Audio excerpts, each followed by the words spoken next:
So when you get to the point where you determine you're going to bring that nurse on for training, we make an employee folder for everybody, and in that employee folder, the first page is going to be that SANE applicant form where it has all their contact information and everything. So that's always going to be the first page. Before they start training, send them all the information, like I said, the staffing and scheduling guidelines, and the orientation requirements.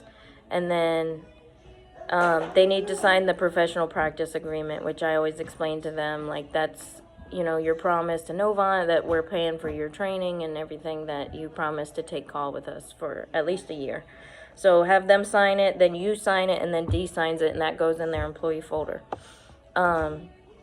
Every nurse needs to complete all the NCBON SANE training forms, which I'll send that to you. But it's just the four requirements for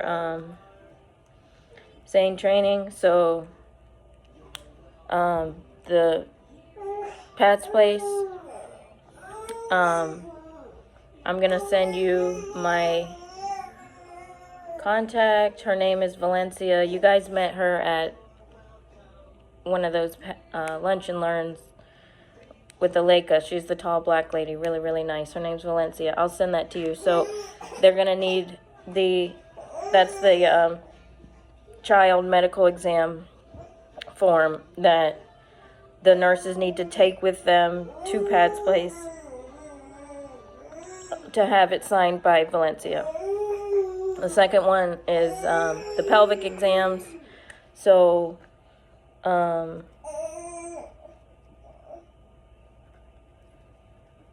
this is where they will have they would have to do at least 10 precepted speculum exams. So if the nurse works in the ED, sometimes that's easy to get it. They can do it on shift. That's completely fine. If they're not working in the ED, or if they do work in the ED but they're just not getting any opportunities, we can send them to an OBGYN's office. So I'll send you that contact. And everybody's had really good feedback for going over there. So I'll just send them for a day or two. Again, send them with that pelvic exam form from the NCBON for them to be signed off by whatever OBGYN they spent the day with. If it's something like they're working on the ED overtime, it's over a couple weeks, you can sign the form once they're all completed. And then make sure they fill out a pelvic diagram with each pelvic exam that they do, each precepted one that needs a signature. So once they have all 10, that's when their NCBON form can be signed. So the child abuse, pelvics, and then a case review. So Melanie saw one with me. We did it just over Zoom. Invite the nurses that need it. Invite the nurses that need it. It's like an over Zoom thing. I think I did it like 7:30 p.m. just to make sure everybody was able to make it.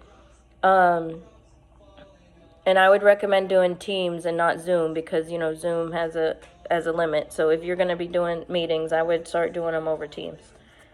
So that case review is done by us. We go through a full case review. I already have 1 or 2 made up already with all the information. I already redacted, I've got the pictures in there. I redacted the patient information.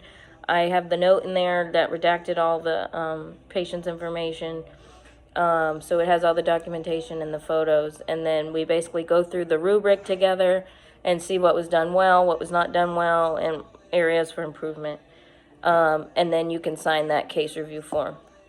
The fourth one, obviously, is getting the 4 sexual assault exams. So with each precepted case, the SANE that is training the trainee should be filling out that orientation case evaluation.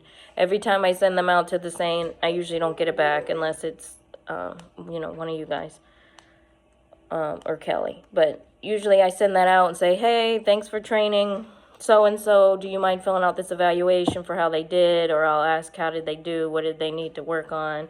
Sometimes I'll talk to the trainee and say, like, hey, how'd it go? Do you have any questions? Do you feel like anything's unclear? And I'll talk to them about it. So for them to finish training, they have to have all 4 of those things completed and all 4 forms signed by either whoever they were directly training with or you.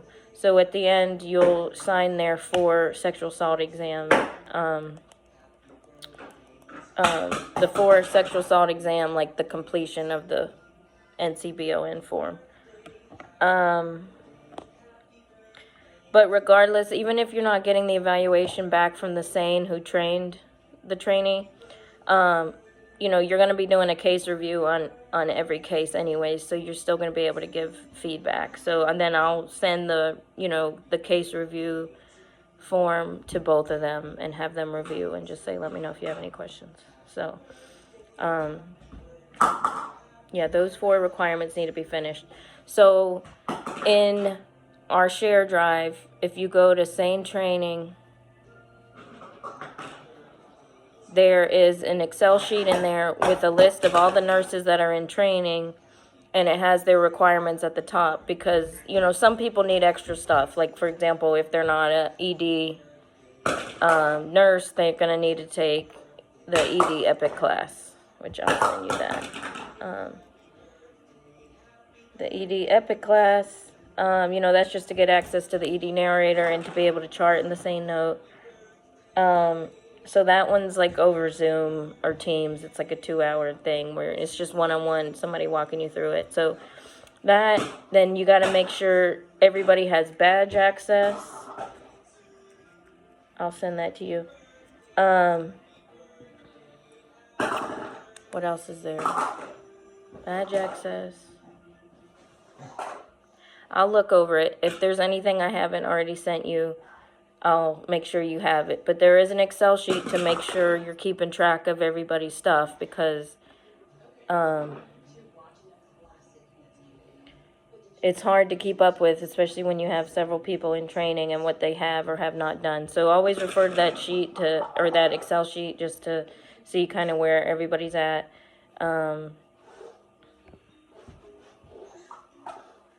Obviously, the minimum is 4 sexual assault exams, but I always like them to see at least 1 pediatric patient and 1 or 2 strangulations. They should really be seeing those too. So just keep that in mind. So like 4 good full female genital exam cases, plus a peds, plus 1 or 2 strangulation to be off orientation, I think.